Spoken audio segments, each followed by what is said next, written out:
Okay, a saturated solution is always at equilibrium. This is the solution part right here, and then this would be the solid precipitate that represents this right here. Okay, if you're saturated, there's going to be some solid precipitate down at the bottom. If you're not at saturation, then this right here is all going to be solution, and your concentration is going to be too low to form a precipitate. So if this concentration right here is too low to form a precipitate, then it's unsaturated. Saturated is when this concentration is perfect, the perfect amount for equilibrium, and you do form some solid down here. If you add more than the concentration that you need, then you're just going to have more solid here. Is Daddy a fire? Baby, Daddy's busy working. Can you go away? Can you close the door too? So if you'll remember from equilibrium, we have K's, we also have Q's. So if you plug in values, for example, let me go right here. Right here, remember this problem right here for silver chromate? I can plug in numbers right here for silver and for chromate. Okay? If I have numbers, I can plug them in and solve for K. But you wouldn't be solving for K, you'd be solving for Q. And then you can compare it to the value of K. If your Q value is smaller than your K value, then you are unsaturated. You do not have a precipitate. If your Q value is larger than your K value, then you do have a precipitate.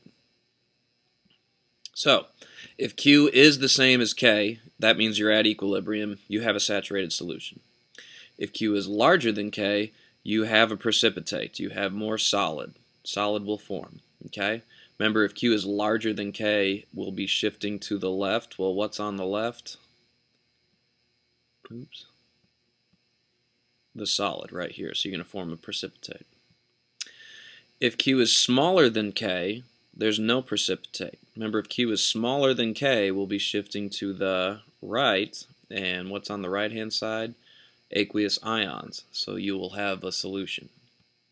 Okay, so we're going to go through a couple scenarios really quick. Find the Ksp for a saturated solution of PbCl2 if the concentration, so if I know the concentration of Cl, then I know the concentration of Pb. It's going to be half of that, and therefore I can solve for Ksp. So we're going to do that problem first, then we'll come back to this problem. Here's my equation. That's how it's going to break down for Ksp expression. I know this value of chloride right here. It's point like 0.0325. So if this is 0.0325 and that's 2s, then lead is going to be half of that, right? So I just take 0.0325, divide it in half, and then plug it in to solve for my Ksp. 1.72 times 10 to the negative fifth. Okay, so that's the Ksp for lead chloride. Let me go back here. Will a precipitate of lead chloride form when I mix 200 mils of 3.78 times 10 to the negative second molar sodium chloride and 100 mils of 2.45 times 10 to the negative second molar lead nitrate? Assume that the temperature of the resultant, yeah. Okay, first thing I want to point out, we're going to mix NaCl with lead nitrate. That's going to make lead chloride, which is what we've been talking about here. So basically, isn't sodium just a spectator? Isn't nitrate just a spectator? So right here, I've got 200 mils of 0.0378 molar chloride. I've got 0.0245 molar lead. And I'm just wondering if it's going to form a precipitate or not. However, if I mix 200 mils of something with 100 mils of something else, I just diluted it. This is now diluted because I added 100 mils of something else to it. So the first thing I'm going to have to do is M1 V1 equals M2. What's my V2? 300 mils. And that will get me my new molarity of chloride. For lead, I'm going to have to do M1 V1 equals M2, that's what I'm solving for, and once again my V2 is 300.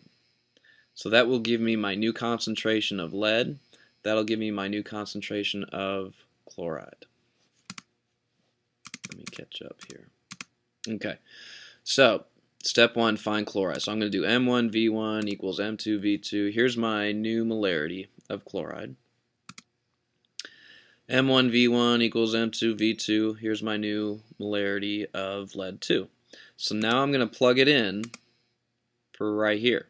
Plug in my lead, plug in my chloride, and when I plug in the numbers, I'm solving not for K but for Q, and then I'm going to look at that value compared to my K value to see if there's going to be a precipitate or not.